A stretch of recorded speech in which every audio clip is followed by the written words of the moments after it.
जय श्री राधा कृष्ण भगवान जी की, जय श्री लक्ष्मी नारायण भगवान जी की, जय कार्तिक मास महत्यम की। मंदिर श्री बंसी वाले महात्मा यूट्यूब चैनल की ओर से हम आप सभी भक्तों का हार्दिक अभिनंदन करते हैं।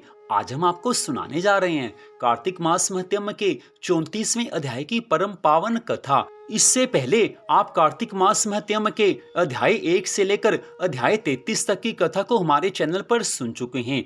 तो 34वें अध्याय की कथा हम आज यहाँ पर आपको सुनाएंगे, लेकिन उससे पहले बड़ी सुंदर जानकारी हम आपको दे रहे हैं। कार्तिक मास के पूरे महीने में जिसने भगवान की भक्ति की उसको पूरा फल मिलता है, लेकिन किसी कारणवश जिसने कार्तिक मास के पूरे महीने में भगवान की भक्ति नहीं की, किसी कारणवश प्रातः स्नान के नियम का प्रतिदिन पालन नहीं किया, ऐसे मनुष्यों को भी कार्तिक मास के पूरे महीने की भक्ति का फल मिल सकता है। तो उसके लिए आपने करना यह है कि कार्तिक मास के अंतिम 3 दिनों में आपने प्रातः स्नान करना है।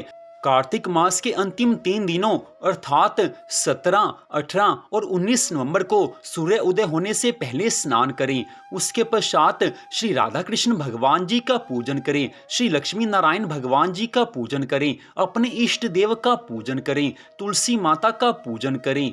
कार्तिक मास महत्यम की कथा को सुने, भगवान की अन्य कथाओं को सुने और सारा दिन भगवान के मंगलमय नामों का जाप करते रहें। 3 दिनों तक आप यही कार्य करें। संसार के सब कार्य करते हुए भगवान को याद रखें। तो कार्तिक मास के अंतिम 3 दिनों में जो इस तरह से भगवान की भक्ति करता है, भगवान की आराधना करता है, सब नियमों का पालन करता है, उसको पूरे कार्तिक मास की भक्ति का फल मिल जाता है। ये हमारे धर्म ग्रंथों में स्पष्ट बताया गया है। इसलिए कार्तिक मास के अंतिम 3 दिनों 17, 18 और 19 नवंबर को आप पूरी श्रद्धा भावना से भगवान की भक्ति करें।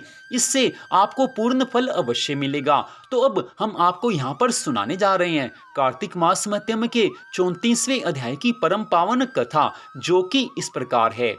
आज श्री सूत जी महाराज शौनक आदि सब ऋषियों से कहने लगे हैं कि हे ऋषियों, देवऋषि नारद जी ने जैसे कार्तिक मास के उद्यापन की विधि को राजा पृथु से बताया था, वो सारी कथा मैंने आपको सुनाई है। अब उससे आगे की कथा का वर्णन कर रहा हूँ। देवऋषि नारद जी राजा पृथु से आगे कहने लगे हैं कि हे राजन, तुम्हारे मन में कुछ और प्रश्न हो तो तुम उससे पूछ सकते हो। तो उस समय राजा पृथु ने देवऋषि नारद जी से कहा है कि हे देवऋषि जी, हे मुनिवर, अब आप कृपा करके मुझे ये बताइए कि जिस मनुष्य में कार्तिक मास के व्रत के उद्यापन करने की सामर्थ्य ना हो, उसके पास शक्ति ना हो, तो वो कैसे कार्तिक मास के व्रत का उद्यापन कर सकता है, वो कैसे ब्राह्मणों को भोजन करा सकता है। ये सारी कथा आप मुझे सुनाने की कृपा कीजिए। आज राजा पृथु ने बड़ी सुंदर बात पूछी है और देवऋषि नारद जी उनके प्रश्न का उत्तर देते हुए कहने लगे हैं कि हे राजन, कार्तिक मास के उद्यापन करने की शक्ति अगर ना हो, सामर्थ्य ना हो, तो किसी एक ब्राह्मण को भोजन करा दें। यदि ब्राह्मण ना हो तो गऊ का पूजन करें, और गऊ भी ना हो तो पीपल और वट वृक्ष का पूजन करें। वहां पर श्रद्धा भावना से पूजा करनी चाहिए। इससे भी कार्तिक मास के व्रत के उद्यापन का पूरी तरह से पालन हो जाता है। जिस समय सूत जी महाराज जी ने शौनक आदि सभी ऋषियों को देवऋषि नारद जी के द्वारा सुनाई गई इस कथा को सुनाया, तो उस समय सब ऋषि सूत जी महाराज जी से पूछने लगे हैं कि हे महाराज, सब वृक्षों में पीपल और वट को ही श्रेष्ठ क्यों माना जाता है? वृक्ष तो सब समान ही हैं। इतनी बात सुनकर श्री सूत जी महाराज कहने लगे हैं कि हे मुनियों, पीपल श्री विष्णु भगवान का स्वरूप है और वट भगवान शिव शंकर जी महाराज का स्वरूप है और पलाश का वृक्ष ब्रह्मा जी का स्वरूप है। इसलिए उनका दर्शन और स्पर्श सब पापों का नाश करने वाला है। श्री सूत जी महाराज जी से इस कथा को सुनकर सब ऋषि कहने लगे हैं कि ब्रह्मा, विष्णु और भगवान शिव वृक्ष भाव को कैसे प्राप्त हुए। तब श्री सूत जी महाराज कहने लगे हैं कि एक समय भगवान श्री शिव शंकर भोलेनाथ जी और माता पार्वती जी एकांत में विराजमान थे। उस समय सब देवताओं द्वारा भेजे गए अग्निदेव ने उनके एकांतवास में कुछ विघ्न किया है, जिससे पार्वती जी ने क्रोधित होकर देवताओं को शाप दिया कि तुम वृक्ष हो जाओ। इसी शाप के वश श्री विष्णु भगवान जी गया में पीपल, भगवान शिव जी प्रयाग में अक्षय वट और ब्रह्मा जी पलाश हुए हैं। तब ऋषि पूछने लगे कि रविवार को पीपल का स्पर्श नहीं होता, शनिवार को अवश्य होता है, इसका क्या कारण है? ये कथा सुनाने की कृपा कीजिए। शौनक आदि सब ऋषियों के इन वचनों को सुनकर श्री सूत जी महाराज कहने लगे हैं कि समुद्र मंथन के समय जब 14 रत्न समुद्र में से उत्पन्न हुए थे, उस समय लक्ष्मी और कौस्तुभ मणि श्री हरि विष्णु भगवान जी को मिले हैं। जब श्री विष्णु भगवान जी लक्ष्मी को भारा स्वीकार करने लगे, तब लक्ष्मी माँ ने भगवान से प्रार्थना की है कि हे प्रभु, मेरी एक बड़ी बहन दरिद्रा है, ज्येष्ठा के रहते हुए आप मेरे साथ कैसे विवाह करते हो? तब श्री हरि विष्णु भगवान जी ने लक्ष्मी जी के इन वचनों को सुनकर दरिद्रा को उद्धालक मुनि को दिया है। दरिद्रा का बड़ा मुख, काला रंग, लाल नेत्र, बिखरे हुए बाल थे। उस समय उद्धालक मुनि भगवान की आज्ञा अनुसार विवाह करके अपने आश्रम में आए हैं। दरिद्रा ने आश्रम में आकर देखा कि आश्रम में वेद पाठ और हवन हो रहा है, तो इनको देखकर वह व्याकुल हो गई और कहने लगी कि मैं यहाँ पर नहीं रह सकती हूँ। ज्येष्ठा आगे कहने लगी है कि जिस स्थान पर हवन आदि ना होता हो, वेद ध्वनि ना होती हो, अतिथि पूजन ना होता हो, यज्ञ दान तपस्या ना होती हो, मैं केवल उसी स्थान पर रह सकती हूँ।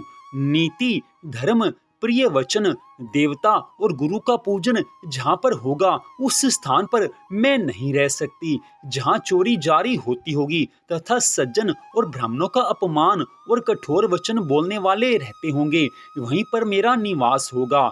ऐसे वचन सुनकर उद्धालक ऋषि अत्यंत व्याकुल होकर कहने लगे हैं कि अच्छा, जाता हूँ और जब तक ना लौटूं तुम यहाँ पर पीपल के वृक्ष पर रहो।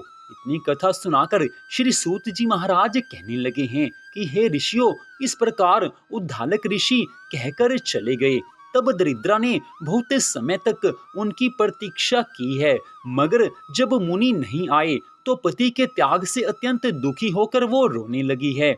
उसका रुदन माता महालक्ष्मी जी ने वैकुंठ में सुनकर भगवान से कहा है कि हे भगवान, मेरी बहन पति के त्याग से दुखित होकर रो रही है, उसे जाकर आप शांत करिए। तब श्री हरि विष्णु भगवान जी माता महालक्ष्मी सहित वहां पर आए हैं और कहने लगे हैं कि तुम पीपल के वृक्ष में निवास करो। पीपल हमारा ही अंश है। जो कोई वर्ष भर तक तथा कार्तिक शुक्ल पूर्णमासी को पीपल ज्येष्ठा का पूजन करेगा, उसके यहाँ पर लक्ष्मी का वास होगा।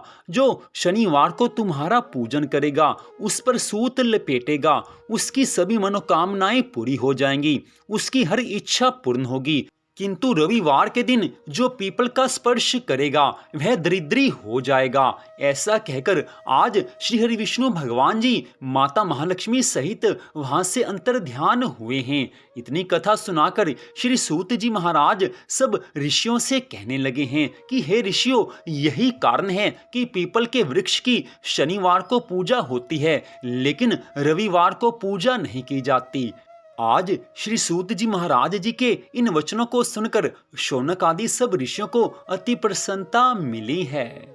श्री सूत जी महाराज जी ने आज बड़ी सुंदर कथा का वर्णन किया है। कार्तिक मास के 34वें अध्याय की इस कथा में बताया गया है कि किस लिए शनिवार के दिन पीपल के वृक्ष की पूजा होती है और किस लिए रविवार को पीपल के वृक्ष को स्पर्श भी नहीं किया जाता। सब कारण बताया है। सब ऋषि इस कथा को सुनकर अति प्रसन्न हुए हैं। तो मंदिर बंसी वाले महात्मा यूट्यूब चैनल की ओर से कार्तिक मास महत्म की कथाओं को आप पिछले काफी दिनों से सुन रहे हैं। कार्तिक मास महत्म की कथाओं में कुल 35 अध्याय हैं। 34 अध्याय तक की कथा को आज तक हमने आपको सुना दिया है।